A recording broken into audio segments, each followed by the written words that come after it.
Welcome to the Scholar's Nook, where you receive mindful tips for the budding scholar. My name is Dr. Nick Wolf, And I am Dr. Stephen Lindenberger. and we're glad you're here today. Stephen, how are you today, my friend? I'm doing great. Nick, how are you, sir? Oh, I'm on top of the world. Good. Glad to hear it. So today, I think we're going to talk about the subject of scholarly conferences, selecting them, attending them, presenting at them. Now, admittedly, this is a subject that I am less familiar with, so I'm going to have to lean on you a bit more than usual. I hope that sounds fair today. Absolutely. Okay. So I guess to start us off, the most basic question is why? Why does someone want to go to a conference? What's in it for me? Well, great question. And I will begin by saying I'm going to assume that our audience is PhD students, PhD candidates, um, folks who are not necessarily in higher education or teaching, but maybe also. But so let's assume for a minute you're a PhD student or candidate. You've written your proposal for your dissertation. A conference is a wonderful place to get feedback on that proposal, to see what the trends are in your given field. Um, and a lot of students don't have money to travel to conferences, but a lot of schools, including ours, have some scholarship money, so you shouldn't let that dissuade you. A lot of times students get massive discounts on these types of conferences. And then a lot of conferences, big name conferences and small conferences alike, have usually a doctoral student symposium the day before the conference.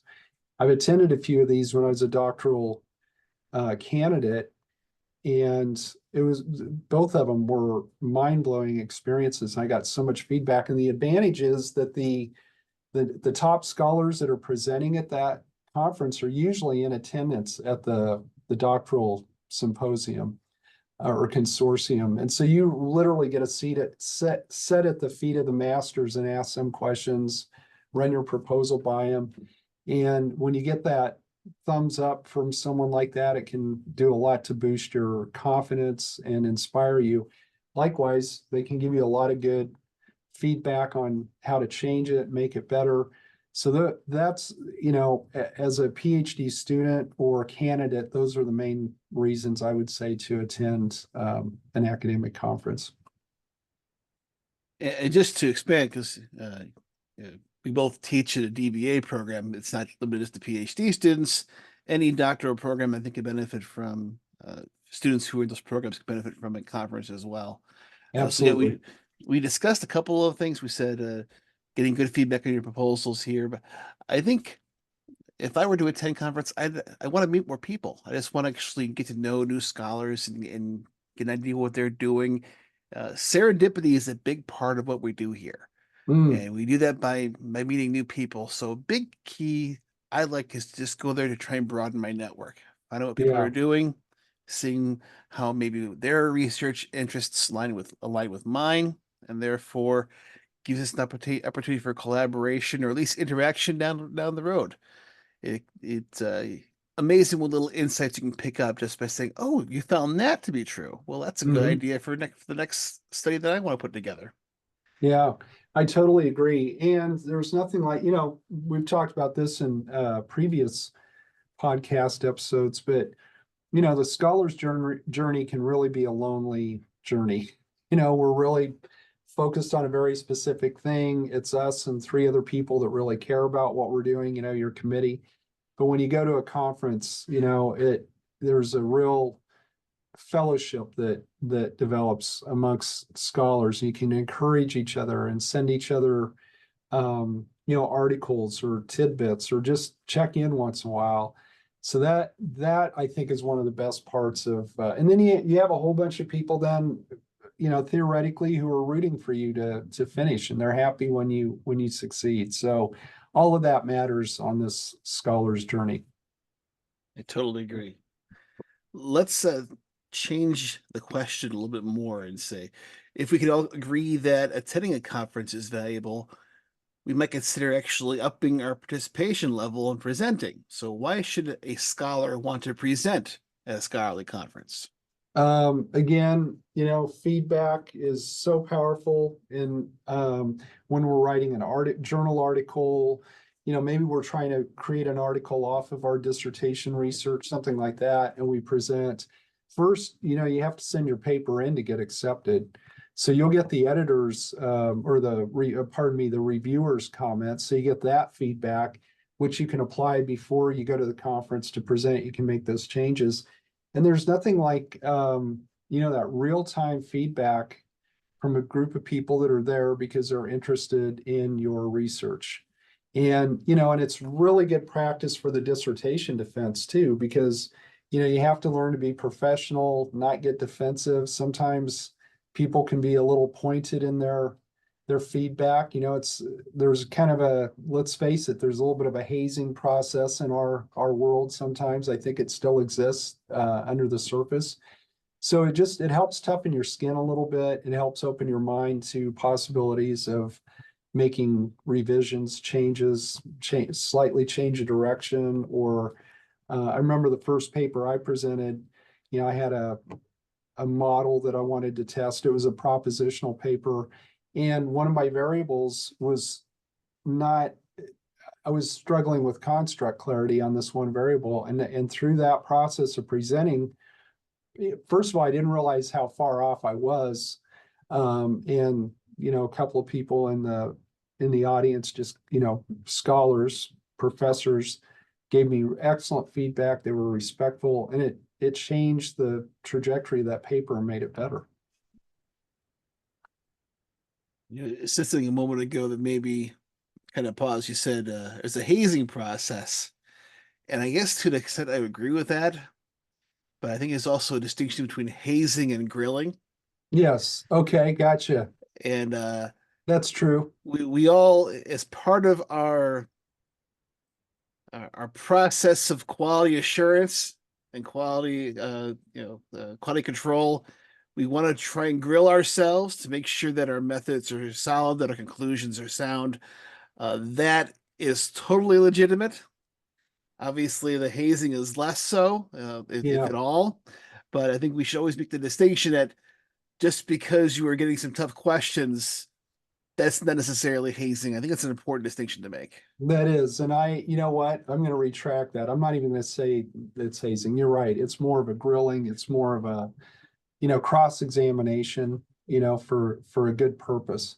So and really when I said that, I thought that's not really what it is. Hazing is, bullying, and that doesn't happen at conferences unless you've Right. got a very dysfunctional person that doesn't know the difference Uh, asking questions. and those are out there, They but are, but but it's rare. It's rare. yeah, Yeah, I think like I want to say most industries have certain social constraining processes to try and keep the antisocial folks from making too much of a stink. So you're right. You're that's a absolutely right. It's not hazing. It's more grilling, cross-examination for sure. So good. Thanks for clearing that up, Nick. okay.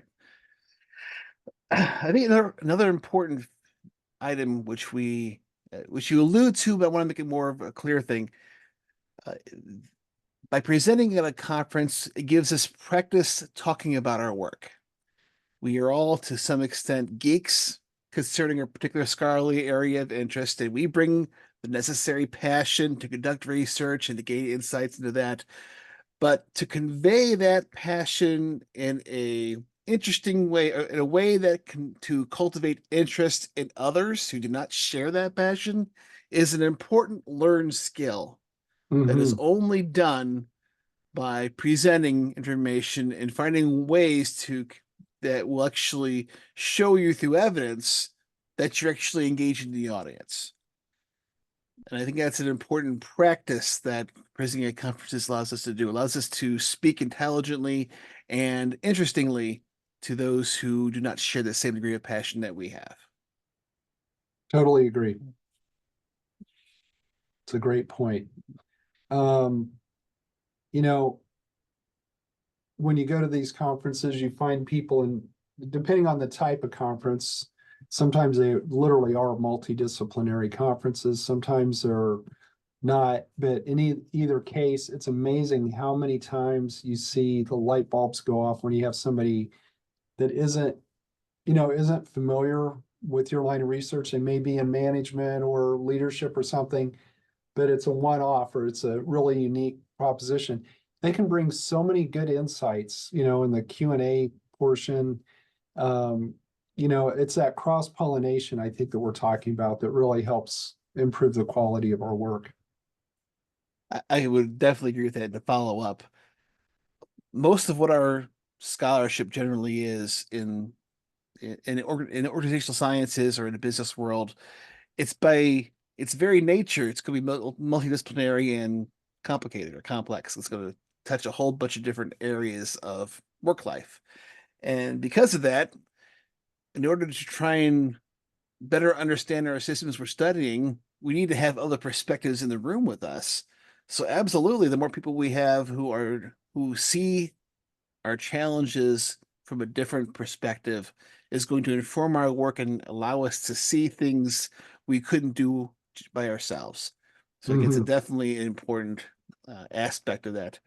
And further to expand, uh, if we are doing scholarship in a university community, we have the benefit, but also the slight drawback of being very familiar with our own people, and we have good working relationships across our scholarship, and as a result, we may all of a sudden we lose perspective a little bit by coming a little Mhm. bit. We lose that objectivity, and we say, oh, I've been hearing these ideas. You've been talking about them for quite some time, and I've kind of bought into what you're saying here. And going to a conference who have not had that experience and that history, they do bring a level of objectivity that is often useful in shaking you out of a certain paradigm you are locked into. So that's another advantage of meeting, like, broadening that network and meeting new people at a conference. Mhm. Very good. Well said. Okay. How can we use our practice of presenting at conferences to refine our work? How does that help us prepare for eventual submission to a journal for Uh, publishing? well, it helps, like you said, I'll go back to what you said. It, gives us a chance to talk about about our work and helps clarify what we're talking about. Um, sometimes when you get a question from a naive person, naive meaning naive to your topic or your research method, sometimes they'll come up with the most brilliant idea to help maybe even, what I want to say, edit your paper for clarity, and to explain it, in a more powerful way. So that's good. Um, and like I said, when you submit a paper to a conference, you're going to get the feedback from the reviewers right off the bat. So that's invaluable. Every time I submit a paper to a conference and I get that feedback, first thing I do is I go back to my master copy. I make those changes, and that's now my new master copy. So did I answer your question? I feel like I'm missing a little bit there. No, I think it's important to understand that feedback is essential to try and help refine your paper. But I also want to emphasize something that you touched on that I think could be brought further afoot. Whereas a clarity, when you're explaining an idea or a concept or a new theoretical construct, whatever it is, to a new audience who's not heard you talk about it before, the lack of clarity becomes quite obvious because you're Yeah, talking to someone who's been side by side with you for the past 2 years while you've been developing this idea. They're already with you. They've already been persuaded or at least understand where you're coming from, and we lose sight that the as you say, the naive listener who doesn't have that basis of knowledge with you needs, if they're seeing your ideas for the first time, they will tell you where you're not being clear in the yeah. written text. So that's also an important insight that I think you get. Yeah, there, and I think I've quoted this before in our podcast, but Einstein said if you can't say it in a few words, you don't know it well enough. And I'm paraphrasing Einstein there, but basically, if you don't know it well enough, you're not going to be able to, say it briefly, succinctly, to where everybody can understand it. I attended I don't want to give away which conference, so I'll just say I went to a conference and um I was really struck by the lack of brevity and the lack of clarity in these seasoned professors, these seasoned scholars who had PowerPoints. And I guess this would be tips that I would give people that are going to conferences. Your PowerPoint should have bullet points on it that you expand on, not the whole text. This is a very basic thing. But I saw three presentations in a row that were like cut and pasted from the paper, and that became a slide. There were no graphics. Uh, it was, and work on your presentation style. This is a very practical thing. Like you said, if we want to talk about our presentation or our topic, our paper, our research in a passionate, compelling way, we need to really work on our communication skill and our skills and presentation skills. Dress the part, speak clearly, don't get hung up, keep moving. And what I just saw at this conference was that, that was the exact opposite of what happened. It was people getting bogged down in their own work, and presentation styles that were marginal. And it's very hard to get excited about a presentation or a topic if you're distracted by um, poor presentation styles or slides that would make your eyes bleed because there's so much text up there. So, that's another huge benefit. Maybe the biggest benefit is being able to talk on your feet succinctly, and extemporaneously because you're confident and you know what the heck you're talking about. Couple of things regarding that. When I tell my students if my assignment tells them to put together a presentation, I observe a strict 7 by 7 max rule on a slide. Maximum 7 lines, 7 words per line. I Because like that's that. that's that's 49 words, and that's the most I want to see. And honestly, if I could, I would appreciate getting rid of the text almost entirely and just using images. Yeah, Because absolutely. I don't want my viewers, my audience to be focusing on reading the slide and not listening to me.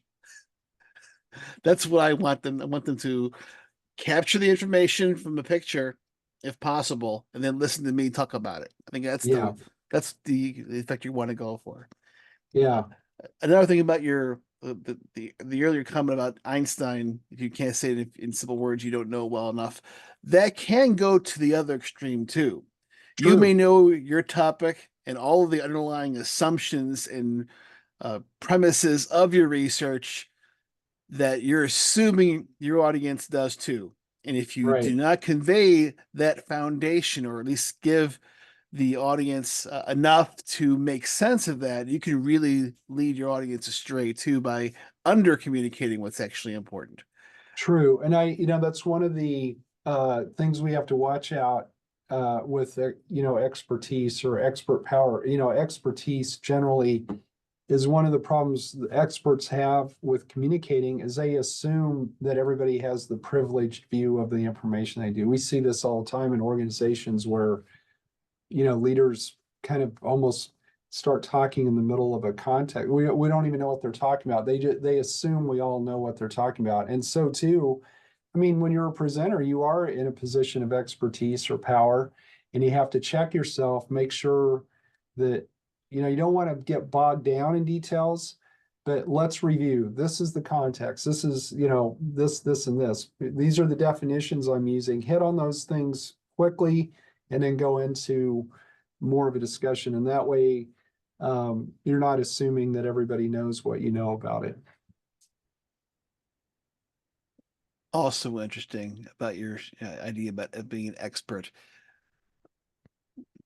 For many years, I spoke at Toastmasters, and that's where I learned some speaking skills and things of that nature. And the idea of expertise was always a predominant issue here. And I always had the operating definition of an expert is someone who knows more than anybody else the subject or the pertinent idea who's in the room.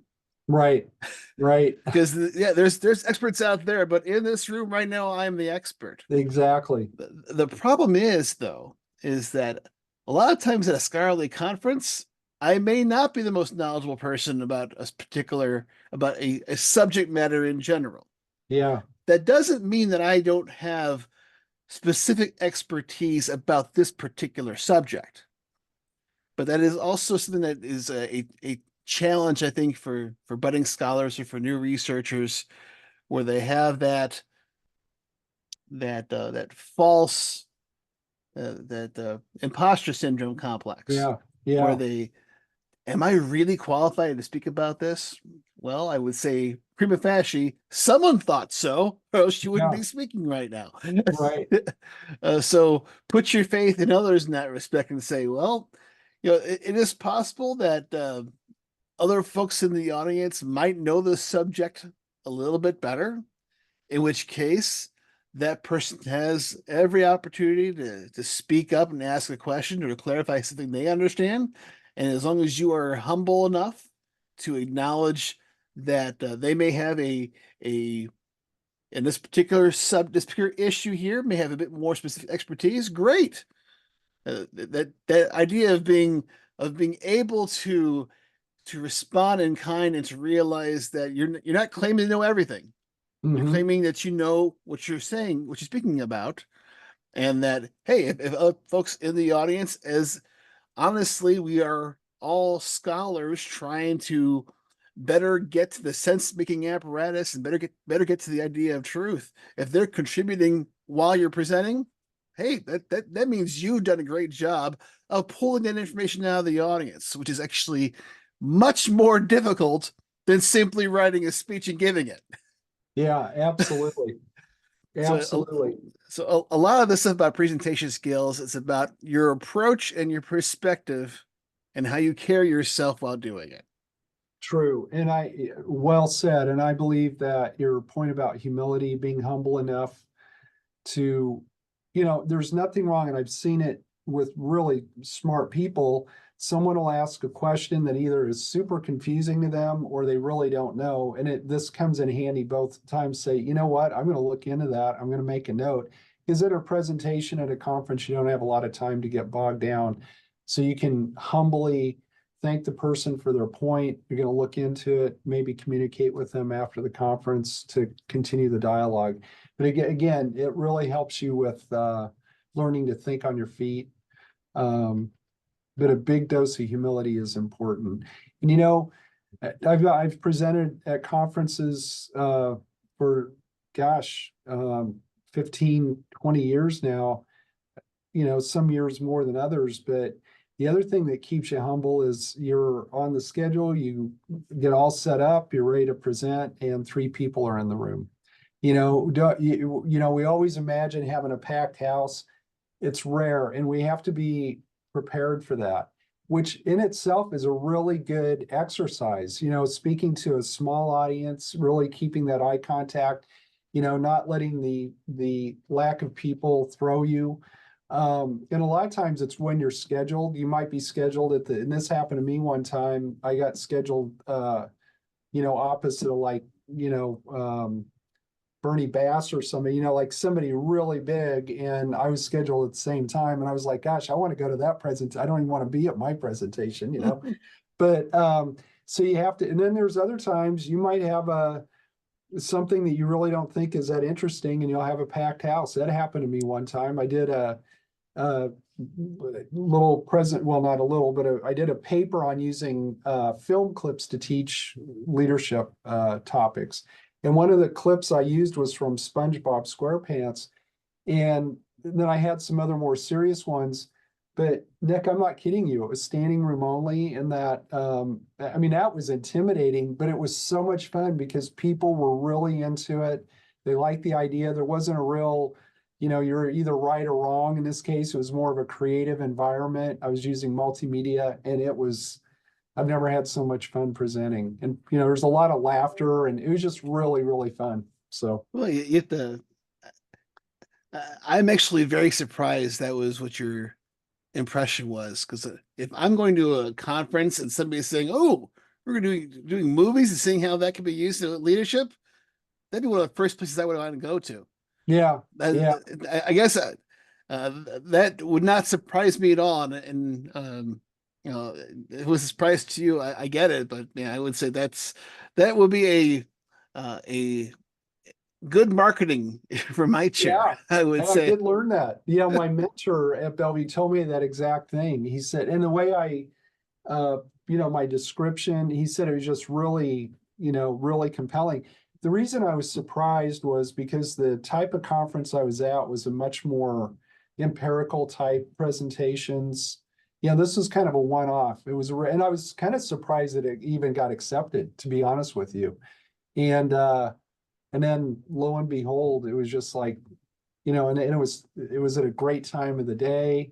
People were really in the mood to learn about it, but it was really, really fun and one of my most memorable conferences. Again, it's the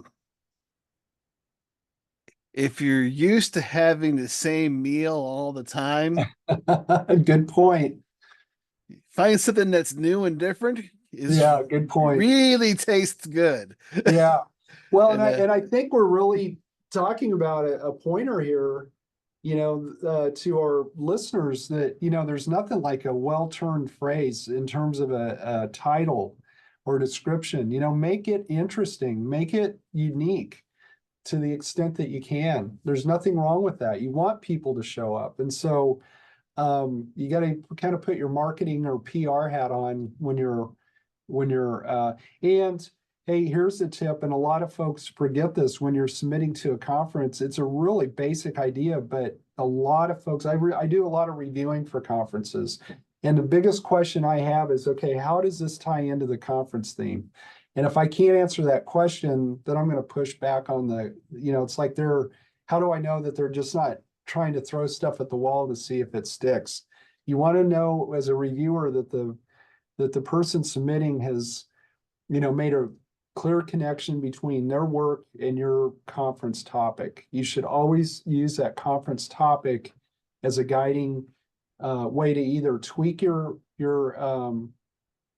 paper, presentation, poster, whatever it is, or just make the case, hey, this really is highly linked to what the conference topic is or theme. I think that's what I mean to say is the right. conference theme. Yeah. Uh, but there are many ways to design courses that all load under the same overall theme. But I think what the point that is important to raise is that if you use a different approach than most other folks are out there using, especially if it's something that is of interest, that seems to be fun and interesting, you're going to stand out from those other ones. If you're going to do, as you say, a conference that is very much into the empirical studies and summary research, listening or having one of those courses talking about leadership through looking at pop culture, Mhm. that is something I want to go to add some variety throughout my day. Some I have something new to go to, and I think that's Yeah. and honestly, that's what we do in our scholarship too. The fact Yeah. that if we are consuming entirely quantitative studies, throwing in a qualitative study, exploring different questions and different approaches is going to be add probably more net value for that one particular study than all the other ones do, because a lot of that it's repeated information. Right. So I think there's some analogy to be said Yeah. there.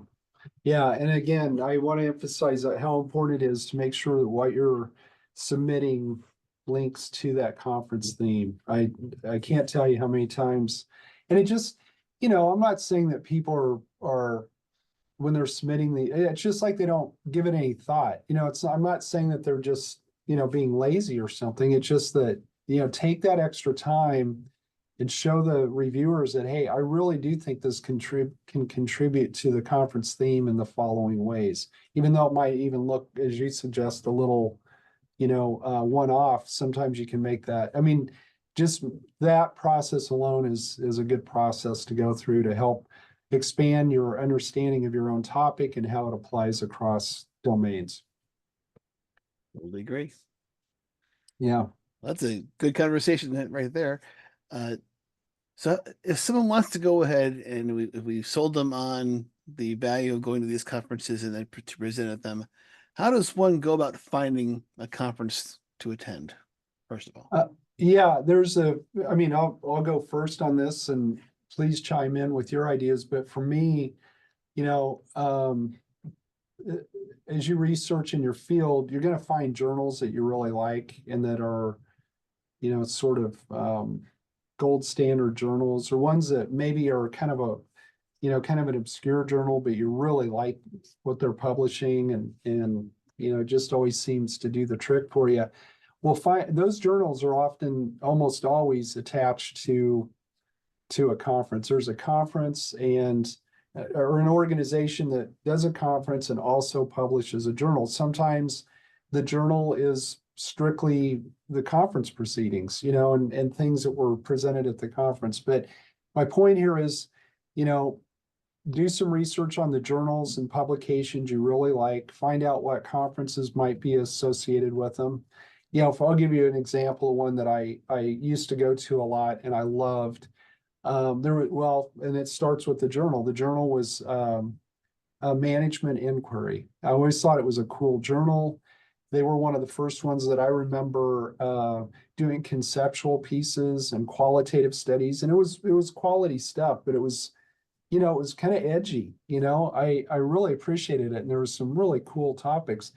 And I was talking to my academic or my scholarly mentor who said, well, that's published by Western Academy of Management, which is also a regional version of the Academy of Management, which is the main, mothership. And then it has Eastern, Western, Midwest Academy coming off of it. But the Western Academy, WAM, Western Academy of Management, has a conference every year. And so I started going to that because I loved Management Inquiry, their journal. And it's an excellent conference. And it was so funny. I asked my mentor one time, I said, yeah, that's cool, but shouldn't I join the Midwest Academy instead and go to their conference? And my mentor said, look, do you want to go to a conference in Peoria or in Hawaii? It's like, and so that, when you have these regional conferences, there's nothing wrong with that. We all want to go to a nice place for a conference, and but Western Academy is great. Eastern Academy, of course, that's more on this Eastern Seaboard. In the Midwest Academy, they just met in Minneapolis, I think. There's some great locations for that too. So that's cool. There's another one, the Leadership Quarterly, which is my main journal that I follow in the field of leadership. It's the gold standard. It's the main one. And their conference is the International Leadership Association, which I've been to. And this is another thing, depending on your budget or whatever, and how you're going to have it funded, like the International Leadership Association, every other year they have a conference. Well, it's actually a 3-year cycle. The US, somewhere in Europe, and then Canada. So every year you're either in the US or you're in Europe or you're in Canada. And that is another great thing about conferences that I really can't overstate how great it is to be able to go to some of these amazing places, which in and of itself is an education. If you do it right, I mean, this is sort of a one-off conversation, but if you're going to take the time and the effort and the funds to go to a conference, enjoy where you're at in a scholarly fashion. I went to a ILA conference in Ottawa, Canada, right in 2019. So it was a year before COVID. And I love Canada. Ottawa, I had never spent much time in, hung out in that city, went to their art museum, go to the cultural things. And a lot of times the conferences themselves will have events that for a small price, they'll take you to a museum or they'll have an event in a museum or something. you have to really take advantage of that because A, you get a network like you suggested earlier, and it's going to open your eyes to, you know, cultural experiences that you have a short window, make the best of it, and that way, if it's your school that's funding it or you're funding it for yourself, you're getting more bang for your buck that way too. And if you are getting some assistance to then the you're hopefully getting your travel paid for, and you're getting, at least for the nights of the conference, that you're getting your lodging paid for. Pulling money out of your pocket to add a night either on the front end or on the back end Perfect. is a Yeah, good investment, it because is. it's It it is. I gives just you. did. Yes, didn't mean to interrupt. I literally just did that. My wife attended with me a conference in New York City, and we tacked on a few days beforehand, and it was, you know, and guess what? We went to museums. We immersed ourselves, and of course, it's my favorite place on earth. I've been there many times. My wife, not so much. And just so fun to share that experience with a friend or a loved one. I don't know. It's the best of both worlds that way. Especially since a lot of times these conferences are so jam-packed that the hours are long. So if you aren't managing and doing that particular idea of adding a day on either side, or more than one day, you may not even leave the hotel. You may be Yeah, inside the true. hotel the whole time and never see these wonderful places around the world that could potentially take advantage of. Yeah, Uh, it's a real shame. But and yeah. again, I'm going to say it one more time that any additional events, cocktail parties or museum visits or coffee meetings or whatever, try to take advantage of those as well. You can really expand and make wise use of your time while you're there. And connections while you're there. Yeah, absolutely. Most importantly. Okay. Are there any places locally, or any conferences locally that you would suggest that in this at the Bellevue University area? What are some common places where some students have attended?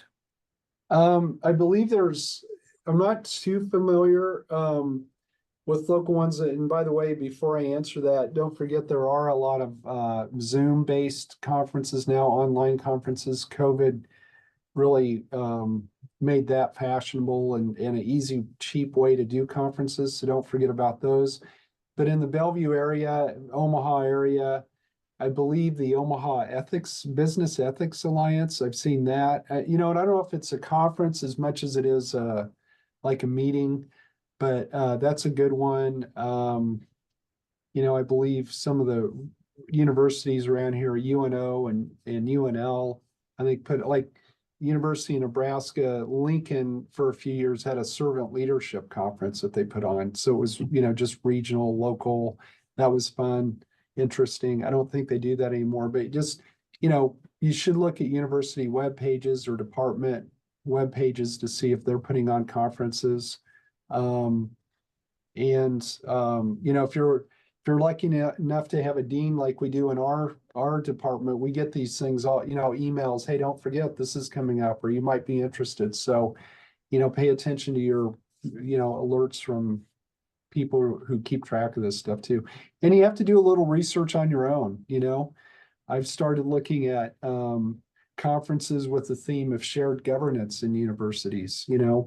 I'm involved in that right now. And so I'm always looking for conferences I might go to that aren't, scholarly for me or that I'm going to present at, but that I could go to learn more about something I need to know a lot more about. So it takes, sometimes it's hard to find them. It's not as intuitive as you would think. So you have to be clever how you do your search terms, talk to people who've been to conferences. The best conferences I've been to were recommended to me by somebody, and they were conferences I would have never thought to go to, and they ended up being smashing experiences. So you just got to keep an open mind and spend some time searching and thinking of parallel or ancillary topics that might be related to what you're studying too. And to just to follow up on that, we're talking about scholarly conventions and conferences that are similar uh, to your area of interest. We should not uh, underestimate the idea of practitioner conferences Absolutely. because it's nice to think about the abstract concepts and the theories, things of that nature, but actually going to where the stuff is being implemented in the real world is actually very useful and often and not done as much as it probably should be because True. we have to see, well, it's we have servant leadership is being used. Well, is it being how is it being used? That's being demonstrated in our organizations for it to actually deliver the value we hope it provides. And that's you get Yeah. more of that through practitioner conferences, I think, than scholarly conferences. Yeah, absolutely. And, you could go to a conference for nonprofit organizations or, I know people in the construction management and engineering field and they go to, lean conferences and like if I were doing a paper on, leadership and professions, like leadership education in medicine or engineering. I don't want to go to a medical conference. I want to go to an engineering conference to make sure I understand the milieu and the challenges and where the field is. I'll be going to some medical conferences here in the next couple of years, something I never thought I would do, but because of the work we're doing on leadership education in medicine, we need to hang out with some physicians and in their domain. So we really, my partner is a physician, but and that's the other thing. You might have a research partner that has a way into a professional conference. Everything's on the table. Yeah. There's a lot to learn from all of these different avenues. My wife's a third grade teacher, and as a Mm, result, she speaks. We sometimes speak about some of the curriculum programs that she is being asked to use in her classroom, and I've tried to, well, not so much grill her, but we've discussed what is the scholarly basis of those programs, and the basis varies in terms of the quality. hmm uh, and she has been brought around to the opinion that you need to have the good scholarship that is demonstrable in order to be supportive of programs here. So going to an education conference and saying, okay, what programs are being used, and then you can understand to what extent there's scholarship that supports it, hmm and what to what extent there are things that are not as well supported. A simple example of that in psychology, uh, a very common practitioner tool for personality would be the Myers-Briggs. hmm Myers-Briggs does not have a very strong scholarly support to it, but it's very commonly used in the practitioner realm. hmm But there's also it could be it's analogous to several scholarly based uh, approaches like the Big Five, things of that nature, that there is a lot of overlap there. So it's important to try and suss out where the hiccups are hmm translating from what is scholarly supported to what is less so, but still being used by practitioners. Yeah, absolutely. And you bring up some good points. That's another area that you can look into. There are a lot of like in our world, a lot of psychometrics that are out there. There's Harris, there's Gallup, there's Right. Lumina. I went to a Lumina one, and I went kind of with a jaundiced eye, a little skeptical. And I actually got to talk to the guy who developed this psychometric, and I was perfectly satisfied after I talked to him about how he put his scale together. I felt a lot better about it, and I felt a lot better recommending it to people. So that's always a good idea, to go to a conference. I think in an earlier podcast, I mentioned it's been a long time, but there was a great article written that compared Myers-Briggs, the predictability of Myers-Briggs type indicator and one's astrological sign. And it turns out that the horoscope was a better predictor than Myers-Briggs. I'll leave it there, but we have to be we have to be careful what we're consuming out there and make sure don't just take it on face value. Go to a conference or a training session and ask those tough questions. Cool. If someone is interested in submitting their research to a conference, how does one go about doing that? Uh, First thing is to go to the conference webpage, and there'll be and a lot of times, almost always, they send out as long as you sign up, you'll be alerted when they have a call for proposals or call for papers. And then you go to the website and you go to that portion of the website and it will show you the different tracks. You can do, try to go for the gold and be, like have a session all your own on your paper. Or you could do a session where you're with three other people that they actually select and group around a theme, which is fun. You usually have like 10 or 15 minutes. And that's a really good networking thing. And sometimes, like one of my best friends that I've met in this world was somebody I didn't know until we presented at the same time in a group of three.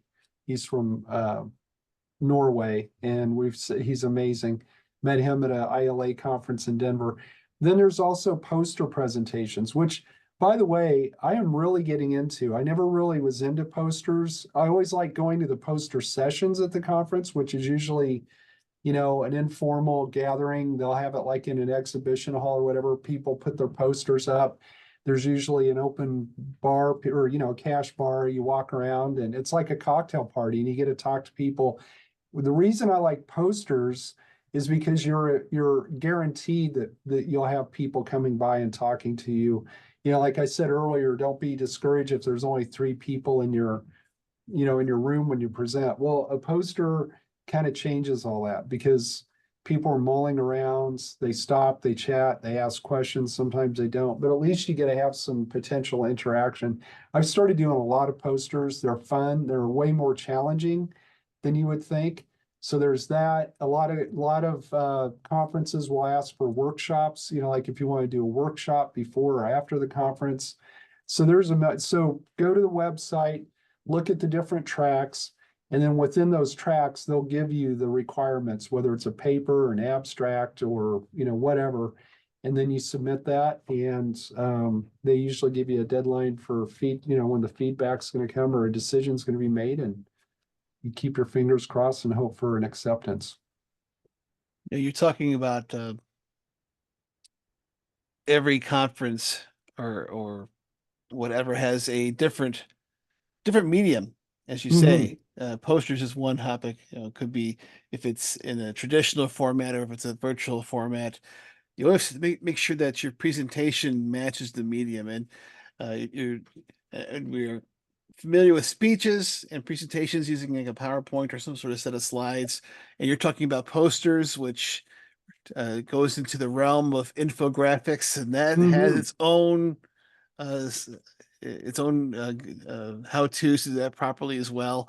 And a podcast is a different form of medium as well. Yes. And all of Yes. these are useful uh, and the skills that are necessary to carry those off well are they're in some ways alike in terms of their overall objectives, but their implementation are often radically different. Yeah. And that's really important to keep in mind. If you said earlier in the conversation that if you're just lifting excerpts from your paper and tossing on your slides, that does not work No. because you're trying to take one medium and shoehorn it into another medium, and that's not right. So, And that's why, and I'm not trying to encourage people to do posters only, but I really like the challenge of telling the story of your research succinctly, showing the connections graphically. For me, doing posters actually helps me a lot with my project. It's a really good way to organize your thoughts and show the interconnection. You can find gaps in your reasoning a lot easier. A couple of years ago, we did one for the IACBE conference in San Francisco, which is IACBE is a accrediting body for colleges of business. And they had a track on teaching in business or management. And we did a poster my colleague and I, she actually came up with the idea, but I implemented it. It was about improving writing and business education of our students. We made the case that, there's lots of statistics on how much poor writing and poor communication costs businesses every year. We had that whole thing, but we got really creative and we did it vertically, not horizontally. We did it in black and white, and the title of it was in text language, the letter R, the letter U, the number 4, and then the word real. Are you for real? Question mark. And it was incredible. We had so many people around there. They were just, and it was the way the thing looked that really got them in. And then it turns out, hey, there's some really good information here. So a poster is a really good way to quote unquote sell your idea and do an elevator speech on your project. When you talk about posters, the way you just laid it out there, uh, part of what I learned through my time at Toastmasters, and this thing I learned myself, not from the program, but it was akin to it. I got into understanding screenwriting, and what you're saying there sounds a lot like storyboarding. Yeah, it You're is. telling a story It is. through a series of images, Yeah, that's true. And and few words and lots of images. Yeah, yeah, it's great. and if you approach your communication as if you were screenwriting a movie, relying on a mixture of light text but a lot of visual imagery, you're going to tell a story that will be much more clear than relying upon the written word alone. Yeah, true. And again, that's a really good point. And I'm telling you, it's an iterative process. If you do a poster, it really does help your project a lot. I just like it as a kind of a writing exercise, to make sure those connections are clear. But And yeah, then, so again, I'm not only encouraging people to do posters, but don't forget about posters.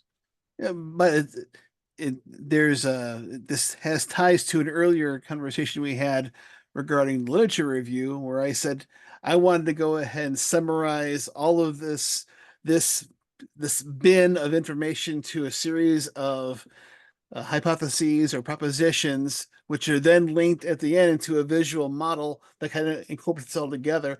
It's the same idea. Absolutely. It's putting the information into a very digestible picture that we can Right. convey a lot of information quickly. So Yeah. uh, And I it think takes there's skill. It really does take skill to do it right. So, true. okay. Um, as scholars, one of our goals is to try and get our research published in journals that have that all important impact factor. Hmm. How can presenting at a conference affect how likely and which journals are likely to accept our research for publication? Well, I guess we go back to the beginning of our conversation. It impacts us through, especially if we're trying to publish in the journal that's associated with the conference we've attended. The feedback you're going to receive is going to help you hone that product into something that fits into that journal. So that's one way. It helps us find gaps in our thinking, other topics that we should explore. I find that conferences help a lot with kind of nailing down implications of your research. We think we've got it all covered, and then somebody will say, "Hey, have you ever thought about doing this with your research or applying it, in this context?" That's where the rubber really hits the road for me. Is I've picked up a lot of really good ideas for implications of my research that go into the final paper that's submitted to the journal as well. Excellent. Wow. That was a longer conversation than I thought we would have about this topic, but I think it's been a good one. What Me key too. takeaways do you or concluding thoughts do you have for us today? That conferences are important for professional development. They're important for networking, and they're also important for broadening our horizons in many, many different ways, and ultimately making our work that much better, tighter, more relevant, and a higher quality product. And we also emphasize the importance of finding ways to communicate that information in a way that appeals to the audience who may not have the Yes. same degree of passion that we do. Yes, so important. Yeah, I think this is a good conversation. It can be a bewildering process, and I don't, I don't think there's a lot of guidance out there in a lot of places. So I hope this conversation helps people become inspired to look at conferences and realize that they're out there. You just got to know what you're looking for and find a good match. Very cool. Stephen, thank you for talking with me about this today. My pleasure. Always a pleasure, Nick. And I would thank all you folks out there who are listening. And until next time, this has been Dr. Nick Wolf And Dr. Stephen Lindenberger, reminding you to think think better. better.